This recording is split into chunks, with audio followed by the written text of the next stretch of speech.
আসসালামু আলাইকুম রহমতুল্লাহ বারাকাতু। প্রিয় প্রবাসী ভাইয়েরা, আশা করি আপনারা প্রত্যেকে ভালো আছেন। তৌফিক আলী অফিসিয়াল সার্ভিস এবং আরিফ ট্রাভেলসের পক্ষ থেকে সকলকে জানাচ্ছি আন্তরিক শুভেচ্ছা ও অভিনন্দন। ছোট মুআসাসা নাকি বন্ধ হয়ে গেছে, ছোট মুআসাসা বন্ধ, এই লেখাটা কিন্তু আমার ভিডিও কমেন্ট বক্সে, আমার হোয়াটসঅ্যাপে, আমার মেসেঞ্জারে, এমনকি আমাকে সরাসরি ফোন করেও বলতেছে যে ভাই আমার মক্তব আমেল 100 রিয়ালে নামতেছে না, ছোট মুআসাসা নাকি বন্ধ হয়ে গেছে, অনেকেই বলতেছে। আদৌ কি ছোট মুআসাসা বন্ধ হয়ে গেছে? এটা কতটুকু সত্য? আজকের ভিডিওতে এই বিষয়ে আপনাদেরকে তথ্য দেওয়ার চেষ্টা করব। অবশ্যই সম্পূর্ণ ভিডিওটি দেখবেন এবং ভিডিওটিকে সৌদি প্রবাসীদের উপকারের জন্য শেয়ার করে দিবেন। তো এই যে ছোট মুআসাসা সম্পর্কে আমার কাছে জানতে চাচ্ছে, এটা বলার আগে আপনাদেরকে একটি বাস্তব সত্য ঘটনা বলি। এটা বুঝলে, এই বাস্তব সত্য ঘটনাটা যদি আপনি বোঝেন, তাহলে আপনি বুঝতে পারবেন যে ছোট মুআসাসা বন্ধ হয়েছে কি হয়নি। তো এটা মিনিমাম আরো 7 থেকে 8 বছর আগের কথা, আমার নিজের সাথে ঘটে গেছে। আমি যেখানে থাকতাম আমাদের গাজীপুর জেলাতে, তো এখানে একটু ঝড় বৃষ্টি হয়েছিল, প্রচন্ড বাতাস হয়েছিল। হওয়ার পর বাসন সড়ক নামে একটা জায়গা আছে, ওখানে মনে করেন যে অনেক ক্ষয়ক্ষতি হয়েছিল। তো আমি আবার মালিকের বাড়ি থেকে বাসন সড়কে যাওয়ার পথে আমি মিনিমাম 4 থেকে 5 জনকে এই যে ক্ষয়ক্ষতি হয়েছে বাসন সড়ক, এটার বিষয়ে তাদেরকে জিজ্ঞেস করছি। আমি যাচ্ছি কিন্তু নিজে দেখার জন্য, তারপরেও জিজ্ঞেস করতেছি। একজনকে জিজ্ঞেস করলাম যে ভাই বাসন সড়কের কি অবস্থা? কই ভাই হইছে ভালো, ঝড় বৃষ্টি হইছে, অনেক ক্ষয়ক্ষতি হইছে। দ্বিতীয় জনকে যা জিজ্ঞেস করলাম, ভাই বাসন সড়কের কি অবস্থা, আপনি কি দেখছেন? কই ভাই একবারে ভাঙ্গা চুরটা তছনছ করে আলাইছে, বাড়িঘর উল্টে আলাইছে। সামনে যায় আরেকজনকে জিজ্ঞেস করলাম, ভাই বাসন সড়কে নাকি অনেক ক্ষয়ক্ষতি হয়েছে, কি অবস্থা? কই ভাই আর কোয়েন না, 5-7টা মানুষ মারা গেছে, কারেন্টের খাম্বা খুম্বা পড়ে গেছে, বিল্ডিং বাড়ি বুড়ি ভেঙে গেছে, টিনের চাল চুল উড়ে হয়ে গেছে, একবারে অনেক ক্ষয়ক্ষতি।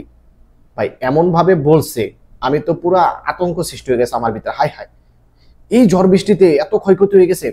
তো আমি দৌড় দিয়ে যায় দেখি, ভাই বিশ্বাস করেন কিছু কারেন্টের তার তোর ছিঁড়ে গেছে, কিছু টিনের চাল চুল একটু বেঁকা বোকা হয়ে গেছে, বাস এতটুকুই। কোনো মানুষ মারা যায় নাই, কোনো ক্ষয়ক্ষতি হয় নাই, অল্প কিছু ক্ষয়ক্ষতি হয়েছে, অত মহামারী কোনো আকার ধারণ করে নাই।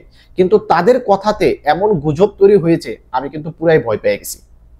তো এই জিনিসটা আমি কেন বললাম, ছোট মুআসাসাতে বর্তমানে একটু টেকনিক্যাল সমস্যা হচ্ছে, আর এটাকেই আমাদের মতো কিছু প্রবাসীরা এমন ভাবে প্রচারণা চালাচ্ছে, সাধারণ যে সকল প্রবাসী রয়েছে তারা কিন্তু ভয় পেয়ে যাচ্ছে, তাদের ভিতরে কিন্তু আতঙ্ক তৈরি হচ্ছে।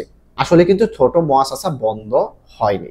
একটা জিনিস মাথায় রাখবেন, সৌদি আরবের যে কোনো আইন তৈরি হোক বা পরিবর্তন করা হোক বা সংশোধন করা হোক, যেটাই করা হোক না কেন, সৌদি আরবের বিভিন্ন ট্রাস্টেড গণমাধ্যমে সেটা প্রচার করা হবে। সৌদি মানব সম্পদ মন্ত্রণালয় হুট করে এই ছোট মুআসাসাকে বন্ধ করে দিবে না, কারণ এটা একটা নির্দিষ্ট টাইম আছে, নির্দিষ্ট একটা এগ্রিমেন্ট আছে, যে এগ্রিমেন্ট অনুযায়ী তারা চলে। সেই এগ্রিমেন্ট শেষ না হওয়া পর্যন্ত তারা ছোট মুআসাসা বন্ধ হয়ে গেছে এই ডিক্লারটা কিন্তু দিবে না। অনেকেই বলতেছে যে ভাই সৌদি ঢুকাইছি, এরপরে 100 রিয়াল মক্তব আমেল নামতেছে না। একটা জিনিস খেয়াল করে দেখবেন, ছোট মুআসাসাতে 2 জন কর্মী থাকলে, কফিলের সবকিছু ঠিক থাকলে তাদের কিন্তু 100 রিয়াল মক্তব আমেল নামতেছে। শুধুমাত্র সৌদি ঢুকানোর পর যে বাকি 2 জন রয়েছে, ওই 2 জনের 100 রিয়াল নামতেছে না। এটা টেকনিক্যাল সমস্যা। হুট করেই এটা বন্ধ হয়ে যাবে ছোট মুআসাসা, তাহলে ছোট মুআসাসা কোথায় যাবে? এই মানুষগুলো কি করবে? 9600 রিয়াল দিয়ে কেমন বানাবে?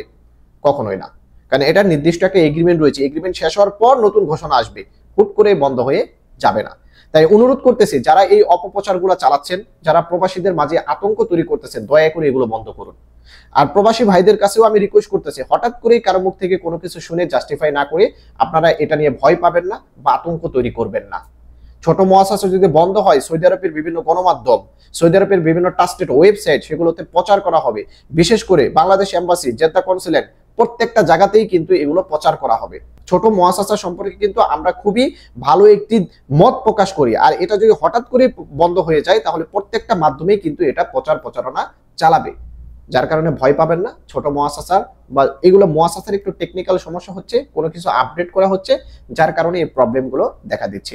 অল্প কিছুদিনের ভিতরে ইনশাআল্লাহ এগুলো ঠিক হয়ে যাবে। আশা করি বন্ধুরা বুঝতে পেরেছেন। সৌদি প্রবাসীদের জন্য অবশ্যই ভিডিওটিকে শেয়ার করে দিবেন এবং আমার চ্যানেলটিতে যারা নতুন দর্শক, অবশ্যই সাবস্ক্রাইব করে সঙ্গে থাকবেন। ভালো থাকবেন, সুস্থ থাকবেন। আসসালামু আলাইকুম।